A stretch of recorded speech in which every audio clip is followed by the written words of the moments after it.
Hello, bonjour, my name is David Revoy, and today I'm proposing a video overview of my recent digital painting workflow with Krita.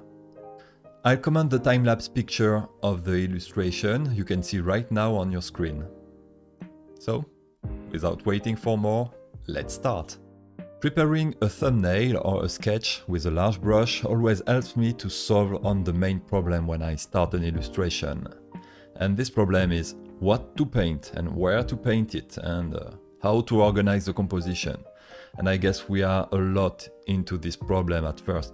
But seriously, once this step is done well and I have the result I want in mind, everything is so much easier after. So I spend a lot of time on my little thumbnail or on a sketch on my sketchbook or anything to solve this first problem: what to paint, where to paint, and how to organize the canvas.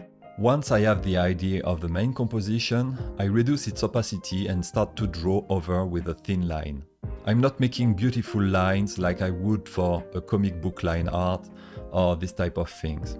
This layer will be hidden later in the process, so I'm not putting a lot of pressure on the "you must draw well" this. The main goal of this step is to solve the anatomy, the hands of the character, the perspective, and in overall the solidity of objects. It always saves me a lot of time later when I get that done very early. Mainly because correcting things while painting with little adjustment here and there can be very time consuming. When my lines are done, I reduce their opacity and hide my thumbnail. At this point, I start to split all the main shapes layer after layer. For a landscape, it often means foreground, middle ground, and background. But the number of layers is fluid depending the complexity of the scene. So at this point I'm just painting the silhouette of everything. I'm not naming my layer, but I prefer to enlarge the size of the thumbnail in the layer stack at this step. Why? Maybe because you'll see Krita is not really good at preserving the name of the layers, and if I do that, I will have to rename them later and I will lose a lot of time. Once my silhouette shapes are painted, I lock the opacity of the layer and I can paint only inside the shape.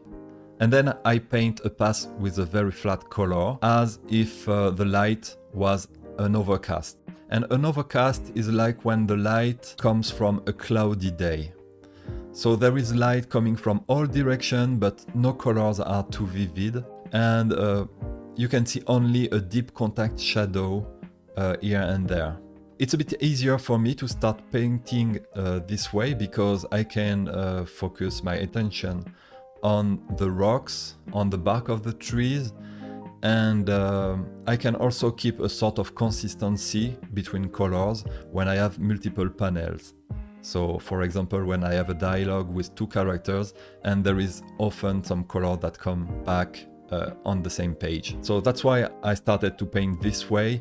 It's mainly in the purpose of painting my future episode of the webcomic Pepper and Carrot. Once I painted the scene totally like that, I start to put all the layers inside clipping groups. You can use the keyboard shortcut Ctrl+Shift+G to put a layer quickly in a clipping group using Krita. The layer stack becomes quickly a mess, so I usually need to dezoom the layer stack and I start to rename the layers. I name the groups and I also name the layer base, and I fill the layer on top of my base with a middle RGB gray color. I like to drag and drop a color slot from my palette on the canvas to do that. I also switch the layer to the blending mode Hard Light, and Hard Light is a blending mode where middle gray will be rendered as a transparent color. So anything under this color will darken, something good to paint the shadows, for example, and everything up to this color will brighten.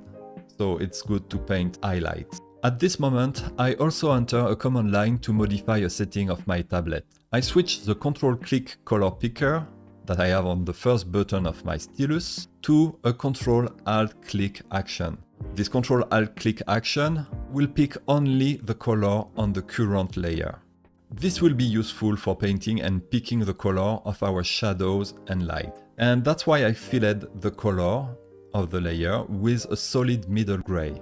It's because the color picker doesn't work well when the color is a bit transparent on this type of layer. Because our shading layer is clipped on my base, I can then shade all the scene without being afraid to paint outside the shape. I usually start by finding the good couple of key light and shadows, so just 2 colors, and then I later think about all the middle tones or half tones, the indirect light or the specular points or the highlights. It's not really a problem because this type of layer is really flexible to change my mind on the way. And it's great because I can then fully focus my attention on lighting the scene and trying to get the best out of my design. Unfortunately, the shading rarely ends up into a ta-da moment where everything is done and where the painting is ready like that. I often dislike the rigidity of the shapes, and that's why nothing replaces a manual paint over pass to give a more organic look to all those parts. So I often merge at this point all the clipping groups, and it's a bit annoying to do because when the merged result is done, it's auto-renamed with the word merged at the end, and that's something Krita does. But Krita will have soon an option in 5.2 to prevent this behavior, and I'm really looking forward to it. At the end, I'm using the adjustment layers to fix the contrast. And I also very often use the color balance on the same way, or sometimes the lens blur, when I have to simulate the depth of a shot. But that's all, yes. Thank you very much for watching. I hope you learned something. You can follow my work on this social media, and you can also support my work. Thank you very much for all the support in 2022, and have a good end of year. Bye bye.